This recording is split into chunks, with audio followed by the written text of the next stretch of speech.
नाजरीन, अब की बार मोदी को उसी जुबान में जवाब दिया गया है जो कि मोदी को समझ में आती है। जी हां दोस्तों, 5 घंटे की मुसलसल लड़ाई के बाद अब पाक फौज ने इंडिया के अंदर घुस के ना सिर्फ उनके जो हवाई अड्डे हैं उनको तबाह कर डाला है, बल्कि उनकी जो पोस्टें हैं उनको भी खाक कर दिया है। और इसी के साथ उनका जो एयर डिफेंस सिस्टम था Su-400 रशिया से लिया हुआ, उसको भी जो है वो तबाह कर डाला है, उसकी भी धज्जियां बखेर दी है। इसके अलावा जो साइबर महाज है वहां भी पाक अफवाज ने मुकम्मल तसल्लुत हासिल कर लिया है और भारत की जो मेजर वेबसाइट्स हैं उनको हैक कर लिया गया है। यहां तक कि उनकी जो बीजेपी वाली है वेबसाइट थी उसको भी हैक कर लिया गया और इसी के साथ जो दीगर उनकी वेबसाइट थी उनको भी हैक कर लिया गया। और इसके अलावा अगर हम मजीद बात करें तो भारत के जो कैपिटल है दिल्ली, उसके अंदर पाकिस्तान के ड्रोन्स उड़ते हुए नजर आए हैं। गुजरात जो कि मोदी का शहर है उसके अंदर भी पाकिस्तानी ड्रोन्स घुस गए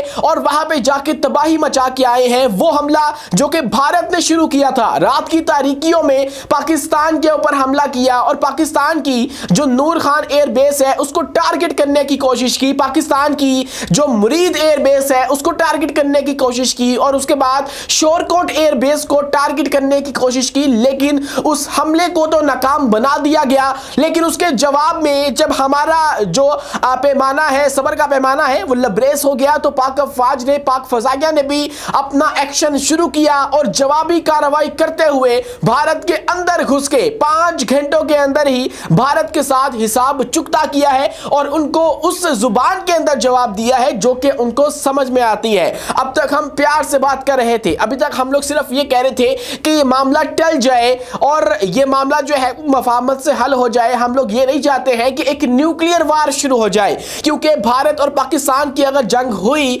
वाकई ऑल आउट वार हुई, तो वो एक न्यूक्लियर वार होगी जिसके नतीजे में लाखों नहीं करोड़ों लोगों की जो जान है वो जाया होगी। लेकिन लगता यह है कि भारत ऐसे पागलपन पे उतर चुका है कि अब वो चाहता है कि एक न्यूक्लियर वार ही हो और लगता है ऐसे है कि वो बार बार हमें प्रोवोक करने की कोशिश कर रहा है कि किसी तरीके से पाकिस्तान इसको इनिशिएट कर दे। तो ऐसे ही जब हम लोग रात को सोए हुए थे तो रात के तकरीबन 2:30 से 3 बजे के करीब पाकिस्तान के ऊपर जो है वो भारतीय जो मिसाइल्स हैं वो आके गिरे हैं और पाकिस्तान की एयर बेसिस को जो है वो निशाना बनाया गया है। इससे पहले तक हमारी जो मजहबी जगह है उनको निशाना बनाया गया और उनकी एक भोंडी सी लॉजिक ये पेश की गई कि यहाँ पे टेररिस्ट अड्डे थे, हमने उनको लोकेट करके टारगेट किया है। लेकिन अब जब आपने हमारी जो एयर स्पेसिस है, एयर जो हमारी साइट्स थी, फौजी साइट्स थी, उनको आपने टारगेट किया, तो इसका क्या मतलब है कि आप लोग समझते हैं कि हमारी जो पाक फौज है उसने पहलगाम वाला वाकया करवाया। तो ऐसा नहीं है दोस्तों, इसका फिर भरपूर किस्म का जवाब दिया गया है और ऐसा मुंह तोड़ जवाब दिया गया है कि भारत इसको कभी भूल नहीं पाएगा। और उनका जो Su-400 एक एयर डिफेंस सिस्टम है जो कि रशिया से लिया हुआ है उसको भी तबाह कर दिया गया है, उसकी भी धज्जियां बखेर दी गई हैं। और ये हमारे JF-17 थंडर की जानिब से किया गया है जिसको पाकिस्तान ने ऑफिशियली क्लेम भी कर लिया है। दोस्तों, इसके अलावा जो भारत को नुकसान हुआ है इससे वो 1.5 अरब डॉलर्स का हुआ है और साइबर महाज के ऊपर भी पाकिस्तान ने मुकम्मल तसल्लुत हासिल कर लिया। जी हाँ दोस्तों, जो बीजेपी की वेबसाइट है उसको हैक कर लिया गया है और इसके अलावा जो क्राइम रिसर्च इन्वेस्टिगेशन एजेंसी है इंडिया की, उसकी वेबसाइट को भी हैक कर लिया गया। महांगीर टेलीकम्युनिकेशन कंपनी की वेबसाइट को भी हैक कर लिया गया। भारत अर्थ मूवर्स लिमिटेड की वेबसाइट को हैक कर लिया गया।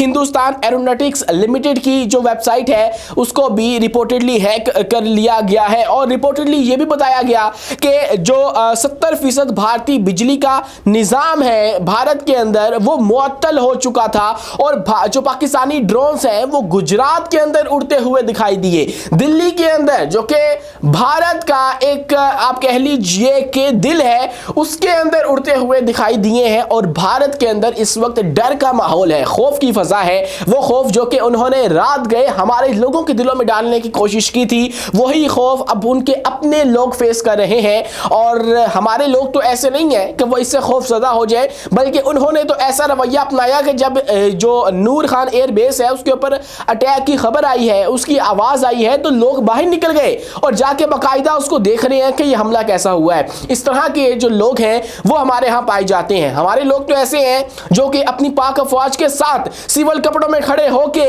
अपनी बंदूक से आपके जो ड्रोन्स हैं उनको निशाना बना रहे हैं। हमारे यहाँ ऐसे लोग पाए जाते हैं जिनको आप डराने की कोशिश कर रहे हैं अपनी भोंडी कार्रवाइयों से। रात के अंधेरों में आप आते हैं और जब दिन होता है तब तक आपके साथ हिसाब चुकता कर लिया जाता है। और अब की बार जो इनके साथ किया गया है वो ये कभी भूलेंगे नहीं। और जैसे इन्होंने पाकिस्तान को तबाह कर दिया था वो तो महज सोशल मीडिया की इनकी खबरें थीं और वो खबरें भी इनके अपने ही लोग तरदीद करते हुए नजर आए हैं। और इनकी इंतहा की जो बेइज्जती है वो अपने ही मुल्क में हो रही है। ऐसी ऐसी खबरें जो हैं इन्होंने फैलाई हैं उनका भी जो तमाम तर प्रोपेगेंडा है वो नाकाम हो चुका है। लेकिन समझ नहीं आती है कि भारत आखिर चाहता क्या है।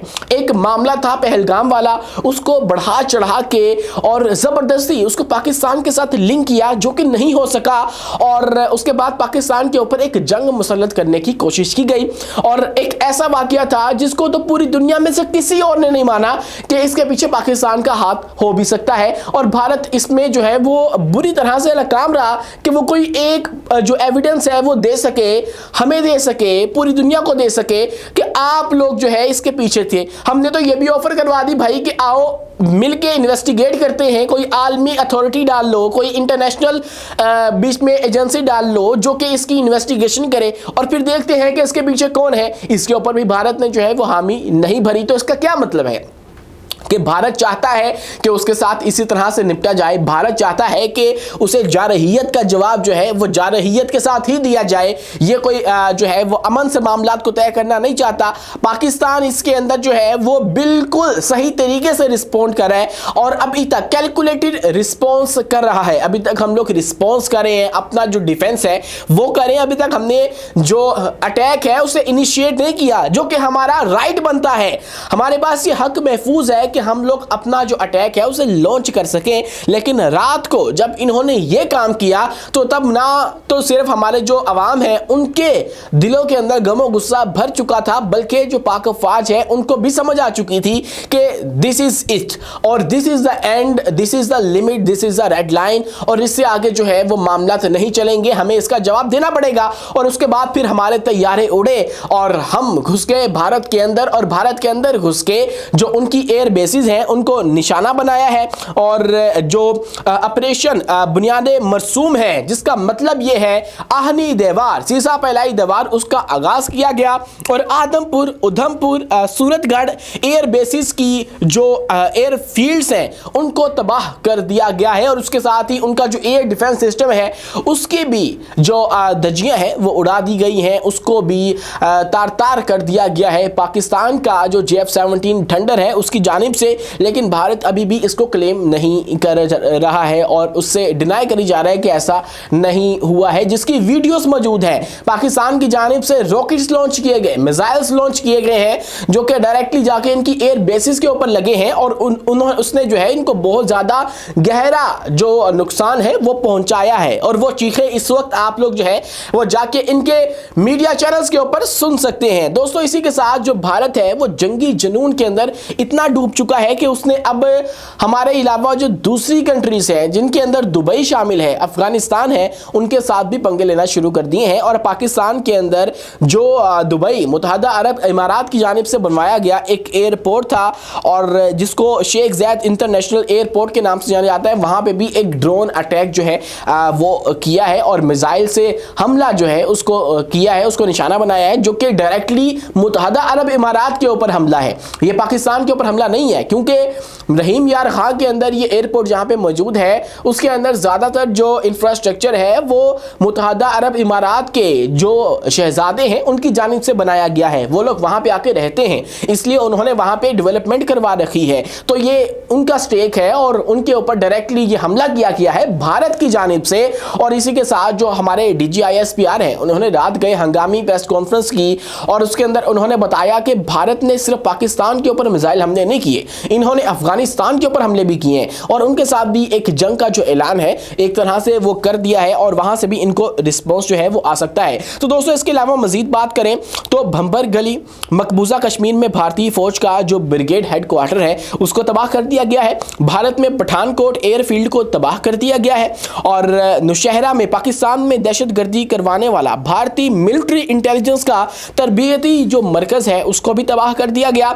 भारत की मुतअद्दिद पोस्टें मुकम्मल जो है वो तबाह हो चुकी हैं और पाक फौज जो है वो लाइन ऑफ कंट्रोल पर रैतना वाली पोस्ट, डना पोस्ट, ख्वाजा भी कॉम्प्लेक्स और रिंग कंटूर बिलमुकाबल सिंह भी मुकम्मल तौर पर तबाह कर दी गई है। और भारत सच्चाई से जो है वो इतना खौफजदा हो चुका है कि उसने अब BBC उर्दू का जो ट्विटर हैंडल है उसको भी बैन कर दिया है। जी हाँ दोस्तों, अभी तक हमारे जो YouTube चैनल्स हैं उनको बैन किया जा रहा था, जो भी इनके जो प्रोपेगेंडा है उसको एक्सपोज करता था उसको बैन कर दिया जाता था और पाकिस्तान के अभी तक तकरीबन तमाम तर जो YouTube चैनल्स हैं वो बैन हो चुके हैं। तो अब BBC भी इनसे नहीं बच सका है। पाकिस्तान पे चलो ये इल्ज़ाम बनता था कि पाकिस्तान जो है वो पाकिस्तान का नैरेटिव बेच रहा है, पाकिस्तान की बात करता है, पाकिस्तान ये बताता है कि पाकिस्तान ने कैसे इंडिया की जारहियत का मुंह तोड़ जवाब दिया। लेकिन BBC तो फेयर रिपोर्टिंग कर रहा था, BBC ने तो कोई प्रोपेगेंडा भी नहीं किया। आप देख सकते हैं जाके कि वो किस तरह की जो